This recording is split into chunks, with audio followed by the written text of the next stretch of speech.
오늘의 말씀은 여호수아 24장 1절부터 18절까지입니다. 여호수아가 이스라엘의 모든 지파를 세겜에 모이게 하였다. 그가 이스라엘의 장로들과 그 우두머리들과 재판관들과 공직자들을 불러내니 그들이 하나님 앞에 나와서 섰다. 그때 여호수아가 온 백성에게 말하였다. 주 이스라엘의 하나님이 이렇게 말씀하셨습니다. 옛날에 아브라함과 나홀의 아비 데라를 비롯한 너희 조상은 유프라테스 강 건너에 살면서 다른 신들을 섬겼다. 그러나 내가 너희 조상 아브라함을 강 건너에서 이끌어내어 그를 가나안 온 땅에 두루 다니게 하였으며 자손을 많이 보게 하였다. 내가 그에게 이삭을 주었고 이삭에게는 야곱과 에서를 주었다. 그리고 에서에게는 세일산을 주어 차지하게 하였다. 야곱과 그의 아들들이 이집트로 내려갔지만 내가 모세와 아론을 보내서 이집트에 재앙을 내려 그들을 치고 너희를 그곳에서 이끌어내었다. 내가 그들에게 어떻게 하였는지는 너희가 이미 잘 알고 있다. 이집트에서 구출된 너희의 조상이 홍해에 다다랐을 때에 이집트 사람들이 병거와 마병을 거느리고 홍해까지 너희 조상을 출격하였다. 너희의 조상이 살려달라고 나 주에게 부르짖을 때에 내가 너희들과 이집트 사람들 사이에 흑암이 생기게 하고 바닷물을 이끌어와서 그들을 덮었다. 너희는 내가 이집트에서 한 일을 너희 눈으로 직접 보았다. 너희가 광야에서 오랫동안 지낸 뒤에 나는 너희를 요단강 동쪽에 살고 있는 아모리 사람들의 땅으로 들어가게 하였다. 그때 그들이 너희에게 대항하여 싸웠으나 내가 그들을 너희 손에 넘겨주었으므로 너희가 그 땅을 차지하였다. 나는 그들을 너희가 보는 앞에서 멸망시켰다. 그때 모압의 십볼의 아들 발락 왕이 일어나서 이스라엘에 대항하여 싸웠다. 발락은 사람을 보내어 브올의 아들 발람을 불러다가 너희를 저주하려 하였다. 그러나 내가 발람의 말을 들어주지 않았으므로 발람이 오히려 너희를 축복하였고 나는 너희를 발락의 손에서 구출해 주었다. 너희가 요단강을 건너서 여리고에 이르렀을 때 여리고 사람과 아모리 사람과 브리스 사람과 가나안 사람과 헷 사람과 기르가스 사람과 히위 사람과 여부스 사람이 너희를 대항하여 싸웠으므로 내가 그들을 너희 손에 넘겨주었다. 내가 너희보다 앞서 말벌을 보내어 아모리 사람의 두 왕을 너희 앞에서 쫓아냈다. 이 두 왕을 몰아낸 것은 너희의 칼이나 활이 아니다. 너희가 일구지 아니한 땅과 너희가 세우지 아니한 성읍을 내가 너희에게 주어서 너희가 그 안에서 살고 있다. 너희는 너희가 심지도 아니한 포도밭과 올리브 밭에서 열매를 따먹고 있는 것이다.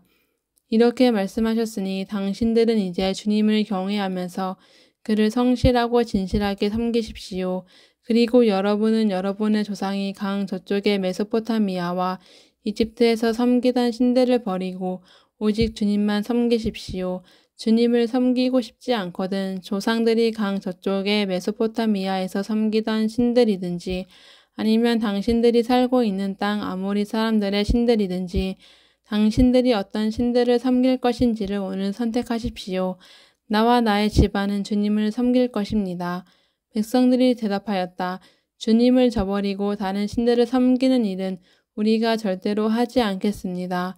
주 우리 하나님이 친히 우리와 우리 조상을 이집트 땅 종 되었던 집에서 이끌어내시고 우리가 보는 앞에서 그 큰 기적을 일으키셨습니다.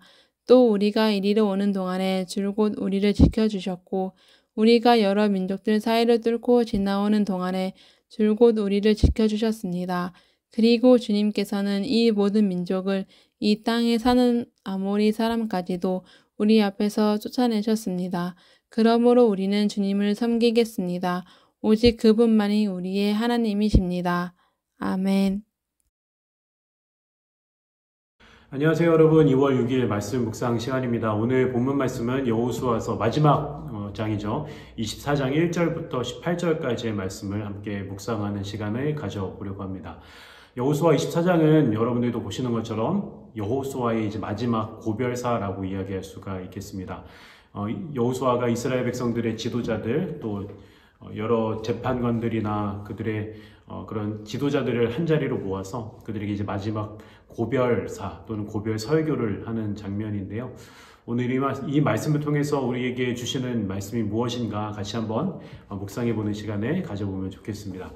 우리가 1절부터 말씀 보시면 여호수아가 이스라엘의 모든 지파를 세겜에 모이게 하였다. 그가 이스라엘의 장로들과 그 우두머리들과 재판관들과 공직자들을 불러내니 그들이 하나님 앞에 나와서 섰다.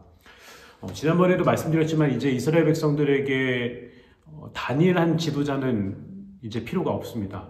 이제 하나님께서 다스리시고 하나님께서 통치하시는 나라이기 때문에 각 영역별로 각 지역별로 지도자가 세워져서 이제는 그들을 중심으로 나라가 운영되어져야만 해요. 어떤 지금으로 말하면 대통령 또는 왕이 그런 단일화된 권력을 쥐고 나라를 운영하는 것이 아니라 하나님께서 왕이 되시되 각 지역별로 각 영역별로 대표가 되는 그 리더십들이 세워져서 그들을 통해서 나라가 운영되어지도록 하나님께서는 그렇게 하셨습니다. 그렇기 때문에 이제는 여호수아의 리더십이 각 영역별로 각 지역별로 지도자들에게 그 리더십이 승계가 되어야 되는 거예요. 그래서 여호수아는 그 리더십들을 한 군데 모아놓고 그들과 이야기를 나누고 있는 겁니다. 그들이 하나님 앞에 나와서 서 있어요. 이제 그들이 만나서 이제 리더십을 이양하는 모든 과정들은 하나님 앞에서 하는, 하나님께서 여호수아에게 리더십을 계승하셨던 것처럼 이제는 그 하나님께서 각 영역별 지파별 리더십들에게 리더십을 주시는 것이기 때문에 모든 리더십들이 하나님 앞에 나와서 서 있는 거죠. 그래서 2절부터 말씀 보시면 2절부터 13절까지는 여호수아가 하나님께서 이스라엘 백성들에게 지금까지 역사적으로 일해 오셨던 그 모든 과정들을 회고하는 장면을 볼 수가 있어요. 2절 말씀 보시면 그때 여호수아가 온 백성에게 말하였다. 주 이스라엘의 하나님이 이렇게 말씀하셨습니다. 옛날에 아브라함과 나홀의 아비 데라를 비롯한 너희 조상은 유프라테스 강 건너에 살면서 다른 신들을 섬겼다. 이 2절 말씀을 시작으로 해서 13절까지의 말씀까지는 어떻게 보면 창세기, 출애굽기, 레위기, 민수기, 신명기 그리고 여호수아까지 이 6권의 성경이 짧게 요약된 축소판이요 요약판이라고 이야기할 수가 있을 것 같아요.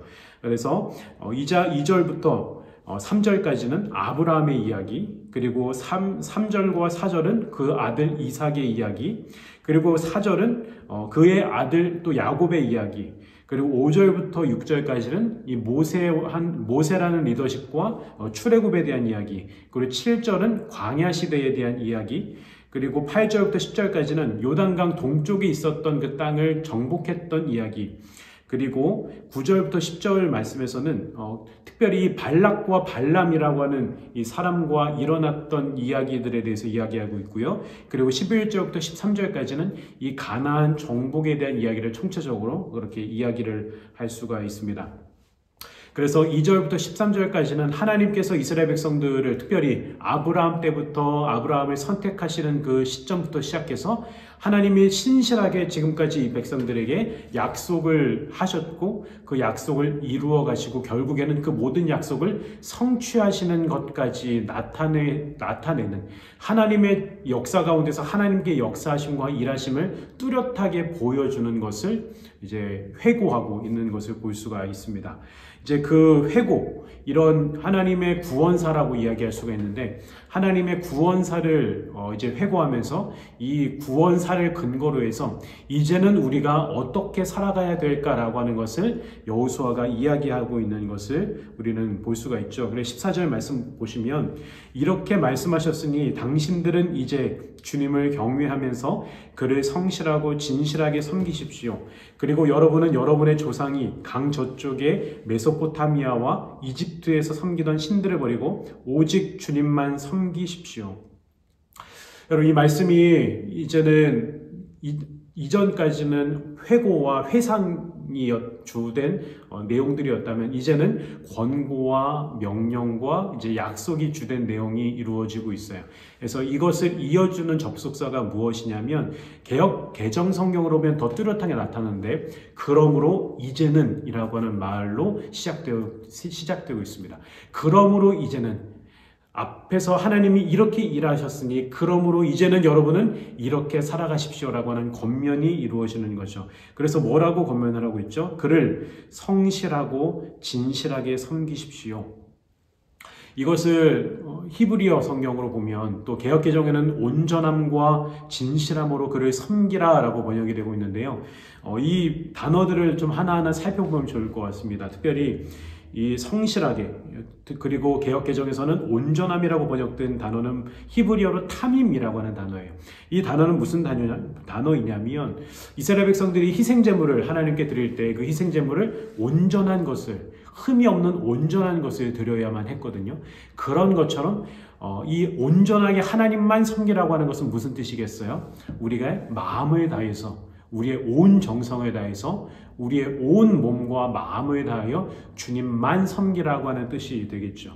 나눠지지 않는 마음 가지고 전심으로 하나님을 사랑하고 그 하나님을 따라가라 라고 하는 말씀, 그 의미가 이 온전함, 이 성실함이라고 하는 이 탐임이라고 하는 단어에 들어있는 거죠. 그런가 하면 이 진실함이라고 하는 단어는 히브리어로 에메트라고 하는 단어인데요. 진실성을 말하는 거고 또 신실함을 의미하는 겁니다. 변하지 않는 신실함이요. 그래서 하나님께서 이 이스라엘 백성들에게 지금까지 아브라함부터 지금까지 신실하게 한 번도 변함없이 이 백성들을 사랑하시고 이 백성들에게 신실하게 믿음직스럽게 이 백성들 가운데 일해 오셨던 것처럼 우리 또한 그 하나님의 신실하심과 같이 우리도 하나님께 신실하게 충성을 다해야 된다. 그렇게 우리는 하나님을 섬겨야 된다 라고 하는 것을 말씀하고 있는 것입니다. 여기서 섬기다라고 하는 단어는 히브리어로 아바드라고 하는 단어예요. 하나님을 예배하는 데도 이게 쓰였던 단어고요. 또 하나님께 충성하고 또 하나님을 섬기고 하나님의 뜻대로 살아가는 것을 아바드라고 이야기합니다. 그래서 정리하면 하나님께서 이스라엘 백성들에게 요구하시는 것은 온전함, 이 탐임과 진실함, 이 에메트의 태도를 가지고 하나님만 섬기는 아바드, 하나님만 섬기는 그런 삶을 하나님께서는 이스라엘 백성들에게 요구하고 계시는 것이죠. 그래서 15절 말씀 보시면 주님을 섬기고 싶지 않거든 조상들이 강 저쪽의 메소포타미아에서 섬기던 신들이든지 아니면 당신들이 살고 있는 땅 아모리 사람들의 신들이든지 당신들이 어떤 신들을 섬길 것인지를 오늘 선택하십시오. 나와 나의 집안은 주님을 섬길 것입니다. 이제 여호수아가 마지막으로 선택을 요구하고 있죠. 강 저쪽에서 여러분들이 섬기던 그 신들을 여러분들이 섬기든 아니면 지금까지 우리들에게 일하시고 역사하셨던 그 하나님을 섬기든 여러분들은 둘 중에 하나를 선택하십시오. 그러나 나와 우리 가정과 우리 가문은 하나님을 섬길 것입니다 라고 선포하면서 이스라엘 백성들에게 이 명확한 태도를 요구하고 있는 것입니다. 그래서 16절부터 18절까지는 이스라엘 백성들이 이 여호수아의 요구에 어떻게 응답하는가가 나오고 있습니다. 오늘 이 말씀을 통해서 우리는 어떤 묵상을 해볼 수가 있을까요? 저는 이 15절 말씀에서 이 강 저쪽이라고 하는 표현에 굉장히 이제 깊은 묵상을 좀 해볼 수 있게 됐습니다. 이 강 저쪽이라고 하는 이 표현은 하나의 관용어로 볼 수가 있을 것 같아요. 그냥 물리적으로 강 저쪽에서 섬기던 시간적으로 그냥 예전에 섬기던 그런 사람들을 의미하는 것이 아니라 이것이 신약 성경에 와서는 좀 다른 개념으로 변화되는 것 같습니다. 신약 성경에 와서는 우리의 옛사람, 우리가 예수 그리스도를 믿기 이전에 우리가 죄의 종으로 살아가던 옛사람, 그런 옛사람에서 우리는 벗어나 우리는 예수께서 일하신 그 십자가의 공로로 말미암아 우리는 새 사람을 입게 되었죠. 그러니 이 말씀을 신약 성경의 개념으로 바꾸어서 전환해서 이해해보자면 성경에서도 말씀하는 것처럼 옛사람을 버리고 새 사람을 입으십시오 라고 하는 말과 동일한 말씀으로 우리가 묵상을 해볼 수 있을 것 같습니다. 그렇다면 오늘 이 말씀은 이런 묵상을 해볼 수 있을 것 같아요. 신앙이란 무엇인가? 신앙이란 하나님의 그 원천적인 은혜에 의한 것이기도 하지만 신앙은 무조건 하나님의 은혜로 시작된 것이 하나님이 우리를 선택하셨고 하나님이 우리를 부르셨기 때문에 우리가 할 수 있는 것이 하나님을 신앙하는 것입니다. 그러나 우리가 하나님을 신앙한다는 것은 하나님께 주께서 우리에게 주신 그 원천적인 은혜로 시작되는 것과 동시에 그 은혜에 우리가 반응하고 결단하는 것이기도 합니다. 다시 말해서 하나님의 은혜에 플러스 우리가 그 은혜에 반응하는, 우리가 그 은혜에 반응하여 결단하고 의지적으로 나아가는 것이기도 하죠. 그러니 강 저쪽에서 섬기던 신들을 이제는 치워버리고 하나님만 온전히 섬기기로 선택하는 것이 신앙이고요. 옛사람을 벗어버리고 새 사람을 우리가 입었으니 그 새 사람을 입은 모습답게 살아가기로 결단하고 선택하는 것, 바로 그것이 신앙이라고 하는 것입니다. 여러분, 하나님께서는 이렇게 온전하고 신실한 은혜를 이스라엘 백성들에게 이스라엘 백성들에게 보여주셨기에 그들에게 온전함과 신실한 그런 신앙을 요구하셨던 것처럼 하나님께서는 예수 그리스도를 통해서 우리에게 온전하고 신실한 그 은혜를, 완전한 은혜를 우리에게 보여주셨기 때문에 오늘날 우리에게도 동일한 신앙, 하나님 향한 그런 선택적이고 배타적인 신앙을 우리에게 요구하고 계십니다. 우리 또한 옛사람을 벗어버리고 강 저쪽에 있는 신들, 오늘날로 말하면 우리의 옛사람을 벗어버리고 우리 안에 스멀스멀 올라오는 우리의 탐욕과 우리 인간적인 소욕과 우리의 마음속에서 흘러나오는 우리의 뜻, 우리가 선택하고자 하는 그 모든 것들을 치워버리고 하나님만 섬기고 하나님만 선택하기로 결정하는 것, 그것이 하나님이 오늘날 우리에게 요구하시는 온전하고 신실한 신앙이다라고 하는 것을 우리가 묵상하면서 우리가 부인해야 될 옛사람은 무엇인가, 우리가 부정하면서 살아가야 될 우리의 소욕은 무엇인가, 반면에 우리가 따라가야 될 하나님의 성품은 무엇인가 라고 하는 것을 묵상하면서 우리의 신앙의 현 시점을 다시 한번 점검해보는 그런 시간을 가져보면 좋을 것 같습니다. 말씀을 통해서 여러분들에게 들려주시는 주님의 음성, 또 우리가 결단해야 될 것이 무엇인가를 다시 한번 점검해보는 그런 시간이 되시기를 주님의 이름으로 축복합니다. 오늘 말씀 묵상은 여기서 마치겠습니다. 오늘도 함께 하시는 하나님 감사합니다. 오늘이라는 하루를 저희에게 허락해 주시고 아침을 맞이할 수 있게 해주심에 감사합니다. 지금 이 시간 우리 청년부를 위해 기도합니다. 각자의 삶의 현장에서 예배하는 청년들이 되게 하시고 삶 속에 많은 고민과 어려움이 있다면 주님 앞에 엎드려 기도하는 청년들이 될 수 있게 인도하여 주시옵소서. 말씀을 묵상하게 하시고 그 시간을 통해 주님의 음성을 들을 수 있게 하여 주시옵소서. 청년부를 섬기고 있는 목사님과 부장님, 리더들과 플랑 리더들을 기억하여 주시고 주 안에서 청년부 공동체를 이끌어갈 수 있도록 지혜를 허락하여 주시옵소서. 청년부 예배와 플락을 위해 기도합니다.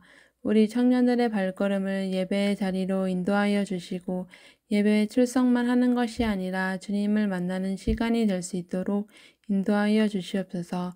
플락 모임 시간에 세상의 얘기보다 주님께서 우리 청년들의 각자의 삶 속에서 허락해 주신 은혜를 나누게 하시고 신앙적으로 성숙해가는 플락 모임이 될 수 있도록 인도하여 주시옵소서. 우리를 지켜주시고 보호해 주시는 주님께 감사드리며 예수님의 이름으로 기도합니다. 아멘.